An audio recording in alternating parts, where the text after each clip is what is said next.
ஒரு நிமிடம் அவள் கண்கள் விரிந்தன. மூச்சு காற்று சூடானது. வினோத்தின் மொத்த அழகியும் அவள் கண்கள் அள்ளி பருகின. வினோத்தும்தான் ஆடை என்று இருப்பதே உணர்ந்த போதிலும் ரஞ்சிதாவின் பார்வையில் தெரிந்த அந்த வியப்பையும் ஈர்ப்பையும் கண்டு அப்படியே சிலையாக நின்றான். வணக்கம் நண்பர்களே, இந்த வீடியோவை முழுமையா என்ஜாய் பண்ணணும்னா மறக்காம ஹெட்போன் போட்டு கேளுங்க. வாங்க வீடியோக்குள்ள போலாம். நகரத்தின் பரபரப்புக்கு மத்தியில் அமைதியாக இருந்த அந்த பங்களா பாணி வீடு வேணோ ஒரு மென்பொருள் நிறுவனத்தில் பணிபுரியும் இளைஞன், திருமணமாகாத சுதந்திரமான வாழ்க்கை. ஆனால் அந்த பெரிய வீட்டை பராமரிக்க ஒரு உதவி தேவைப்பட்டதால் ரஞ்சிதாவை வேலைக்கு அமர்த்தியிருந்தான். ரஞ்சிதா குடும்ப சூழலால் வேலைக்கு வந்தவள் என்றாலும் அவளிடம் ஒருவித அடக்கமான அழகும் புத்திசாலித்தனமும் எப்போதும் இருக்கும். தினமும் காலையில் வந்து வினோத்திற்கு பிடித்த உணவை சமைத்து வைத்துவிட்டு வீட்டை சுத்தம் செய்துவிட்டு செல்வாள். வினோத்திற்கும் அவளுக்கும் இடையிலான உரையாடல் பெரும்பாலும் சாப்பாடு எப்படி இருக்கு அல்லது இன்னைக்கு என்ன வேலை என்பதோடு நின்றுவிடும். வெயில் கொளுத்திக் கொண்டிருந்த மதியம் வினோத் இசை அலுவலகம் செல்வதற்காக கிளம்பிக் கொண்டிருந்தான். ஏனோ அன்று அவனுக்கு மிகவும் களைப்பாக இருந்தது. சரி, சீக்கிரம் குளித்துவிட்டு கிளம்பினால் புத்துணர்ச்சியாக இருக்கும் என்று நினைத்துக்கொண்டு துண்டை எடுத்துக்கொண்டு பாத்ரூமுக்குள் சென்றான்.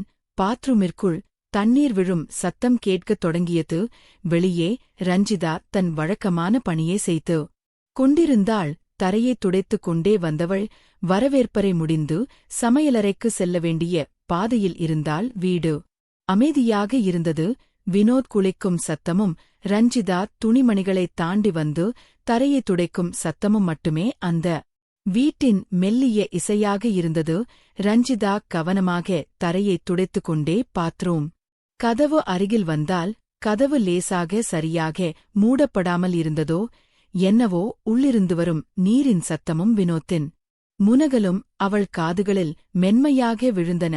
ரஞ்சிதா ஒரு நிமிஷம் அப்படியே உறைந்து நின்றாள். அவள் கையில் இருந்த மாப் தரையோடு நின்றது.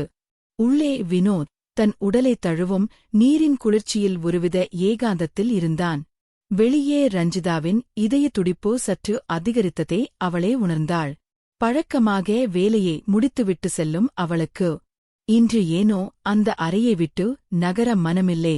அவள் மெதுவாக யாருக்கும் கேட்காதபடி அந்த பாத்ரூம் கதவின் அருகே வந்து நின்றாள். அந்த மோனம் அவர்களுக்குள் ஒரு புதிய உணர்வை தூண்டத் தொடங்கியது. வினோத்தின் நிழல் பாத்ரூம் கதவில் தெரிவதை ரஞ்சிதா பார்த்தாள். ஒருவித தயக்கமும் அதே சமயம் விவரிக்க முடியாத ஈர்ப்பும் அவளை அங்கே கட்டி போட்டது. கதவிலே சாக திறந்திருப்பதை ரஞ்சிதா கவனித்தாள். உள்ளே தண்ணீர் விழும் சத்தத்திற்கு நடுவே வினோத்தின் உருவம் அவளுக்கு தெளிவாக தெரிந்தது.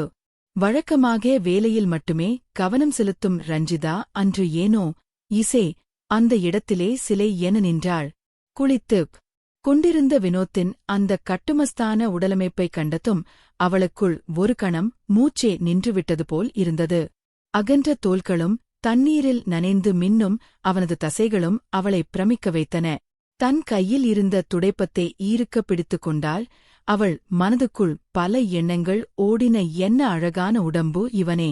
கட்டிக்கப் போற பொண்ணு உண்மையிலேயே கொடுத்து வச்சவளாயிருக்கணும். இவனோட உடம்பை அப்படியே தொட்டு தடவி தேத்துவிட்டா எவ்வளவு நல்லா இருக்கும். ஆனா நமக்கு அந்த அதிர்ஷ்டம் ஏது என்று தனக்குள்ளேயே இயக்கத்தோடு பேசிக்கொண்டாள். அவள் மெய் மறந்து அவனது அழகை ரசித்துக் கொண்டிருந்த அந்த தருணத்தில் வினோத் மெதுவாக திரும்பினான். அப்போது வாசலில் நின்றபடி தன்னை ரஞ்சிதா பார்த்துக் கொண்டிருப்பதே அவன் கண்ணாடியில் பிரதிபலித்த பிம்பத்தின் மூலமாகவோ அல்லது அவளது மூச்சு காற்றின் வழியாகவோ உணர்ந்துவிட்டான். இருப்பினும் வினோத் அவளை பார்த்ததாக காட்டிக்கொள்ளவில்லை. அவள் தன்னையே பார்த்துக் கொண்டிருப்பதை ரசிப்பது போல அவன் இன்னும் நிதானமாக தன் உடலை தேய்த்து பிடித்து குளித்தான். அவனது ஒவ்வொரு அசைவும் ரஞ்சிதாவை மேலும் மெய்மறக்கச் செய்தது.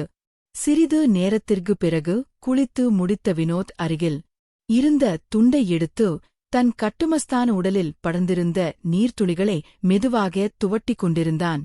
ரஞ்சிதா அங்கிருந்து நகர வேண்டும் என்று நினைத்தாலும் அவனது அந்த கம்பீரமான தோற்றம் அவளை நகரவிடாமல் கட்டி போட்டிருந்தது. வினோத் பாத்ரூம் கதவை மெதுவாக திறக்கும் சத்தம் கேட்டதும் ரஞ்சிதா, இசே, சட்டென்று சுயநினைவுக்கு வந்தாள். இதயம் படபடவென்று அடிக்க அங்கிருந்து வேகமாக நகர்ந்து ஹாலுக்கு வந்தாள். கையில் இருந்த துணியை எடுத்து ஏதோ வேலையில் மூழ்கியிருப்பது போல தலையே தீவிரமாக துடைக்கத் தொடங்கினாள். வினோத் இடுப்பில் தூண்டுடன் வெளியே வந்தான். அவள் அங்கே பதற்றமாக வேலை செய்வதைக் கண்டும் காணாதது போல் சென்று ஹாலில் இருந்த சோபாவில் அமர்ந்தான். ஆனால் அவன் கண்கள் ரஞ்சிதாவையே கவனித்துக் கொண்டிருந்தன. பரபரப்பான மோனம் குனிந்து தரையை துடைத்துக் கொண்டிருந்த ரஞ்சிதாவின் வேகம் அவளது பதற்றத்தை காட்டிக் கொடுத்தது. அந்த பரபரப்பில் அவளது தோலில் இருந்த சேலை சருகு சற்று விலகியதை அவள் கவனிக்கவில்லை. சோபாவில் அமர்ந்திருந்த வினோதத்திற்கு ரஞ்சிதாவின் அந்த இயற்கையான அழகும் அவள் வேலையில் காட்டிய வேகமும் ஒருவித ஈர்ப்பை உண்டாக்கின. அவளுக்குள் இருக்கும் பெண்மை வினோதின் மனதுக்குள் புதுவிதமான உணர்வை தூண்டியது. வினோத் மெதுவாக எழுந்து ஜன்னல் அருகே நின்று தன் தலையை தூண்டால் துவட்டிக் கொண்டிருந்தான். அவன் கண்கள் ரஞ்சிதாவின் அசைவுகளையே ரசித்துக் கொண்டிருந்தன. அவள் குனிந்து நிமிரும் அழகில் அவன் தன்னை தானே மறந்தான். தடுமாறிய நொடி தலையே துவட்டிக்கொண்டே அவளை தீவிரமாக ரசித்துக் கொண்டிருந்த அந்த நொடியில் வினோத்தன் இடுப்பில் இருந்த துண்டு நழுவுவதே உணரவில்லை. அவன் கை அசைவிலும் ரஞ்சிதாவின் அழகில் அவன் சொக்கிப்போய் நின்ற நிலையிலும் அவனது இடுப்பில் இருந்த துண்டு மெல்ல நழுவி கீழே விழுந்தது. அதே சமயம் ரஞ்சிதா வேலையே முடித்துவிட்டு வினோத் என்ன செய்கிறான் என்று பார்க்க மெதுவாக தலையை நிமிர்த்தினாள். வினோத்தின் கம்பீரமான அழகே மீண்டும் ஒருமுறை ரசிக்க நினைத்தவளுக்கு பெரும் அதிர்ச்சி காத்திருந்தது. அங்கே ஆடை இன்றி தன் முழு அழகோடு நின்றிருந்த வினோத்தை அவள் நேருக்கு நேர் பார்த்துவிட்டால் ஒரு நிமிடம் அவள் கண்கள் விரிந்தன. மூச்சு காற்று சூடானது. வினோத்தின் மொத்த அழகியும் அவள் கண்கள் அள்ளி பருகின. வினோத்தும்தான் ஆடை இன்றி இருப்பதே உணர்ந்த போதிலும் ரஞ்சிதாவின் பார்வையில் தெரிந்த அந்த வியப்பையும் ஈர்ப்பையும் கண்டு அப்படியே சிலையாக நின்றான். அந்த ஹாலில் கடிகாரத்தின் சத்தம் கூட தெளிவாக கேட்கும் அளவிற்கு நிசப்தம் நிலவியது. இருவரும் ஒருவரை ஒருவர் பார்த்தபடி அப்படியே உறைந்து நின்றனர். ரஞ்சிதா கண்களை மூடி தன் முகத்தை திருப்பிக் கொண்டு, ஐயோ சார், உங்க துண்டு கீழே விழுந்துருச்சு என்று குரல் நடுங்க கத்தினாள். அவளது பதற்றத்தைக் கண்ட வினோத் ஒரு கணம் ஸ்தம்பித்து நின்றான். பிறகு சுதாரித்துக் கொண்டு சட்டென்று குனிந்து தரையில் கிடந்த தூண்டை எடுத்து தன் இடுப்பில் சுற்றிக் கொண்டான். அந்த தருணம் இருவருக்கும் இடையே ஒரு மெல்லிய மின்சாரத்தை பாய்ச்சியது. வினோத் அவளை பார்த்து ஒருவிதமான மெல்லிய புன்னகையுடன், ரஞ்சிதா, நீ எதையும் பார்க்கலதானே என்று கேட்டான். அந்த கேள்விக்குள்ளே ஒரு சின்னஞ்சிறு எதிர்பார்ப்பு இருந்தது. ரஞ்சிதா தலையே குனிந்தபடியே தன் இதய துடிப்பை அடக்க முயன்றாள். அவள் மனதிற்குள், சார், நீங்க கேக்குறீங்க, ஆனா உங்க அந்த மொத்த அழகையும் நான் என் கண்ணால முழுசா ரசிச்சிட்டேனே இசே, அதை எப்படி உங்ககிட்ட சொல்லுது என்றே அவளுக்குள் ஒரு போர்க்களமே நடந்தது. ஆனால் வெளியே அவள் பயந்தவள் போல இல்ல சார், நான் துடைக்கத்தான் குனிஞ்சேன் என்று தடுமாறினாள். வினோத் அவளது தவிப்பை புரிந்து கொண்டவனாக, சரி ரஞ்சிதா, இன்னைக்கு உன்னோட வேலை முடிஞ்சது, நீ கிளம்பு, நாளைக்கு வரலாம் என்று அவளை அங்கிருந்து அனுப்பி வைத்தான்.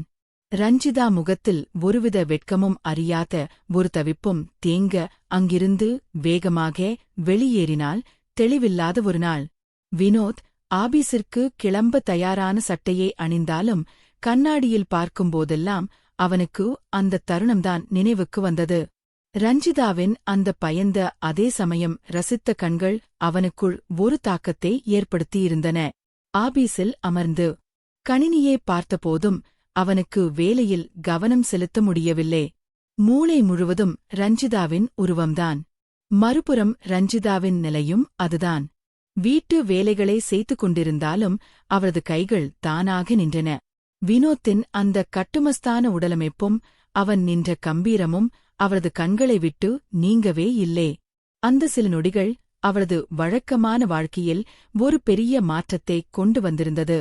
இருவருமே அன்றைய நாளே ஒரு கனவு போல கழித்தனர். வினோத் ஏன் அவளை பார்த்தபோது அப்படி உணர்ந்தோம் என்று யோசித்துக் கொண்டிருந்தான். ரஞ்சிதாவோ அந்த அதிர்ஷ்டம் நமக்கு கிடைக்குமா என்று ஏக்கத்தோடு பேசிக் கொண்டிருந்தாள். அன்று இரவு இருவரின் தூக்கத்திலும் அந்த பாத்ரூம் காட்சிகளே நிழலாடின.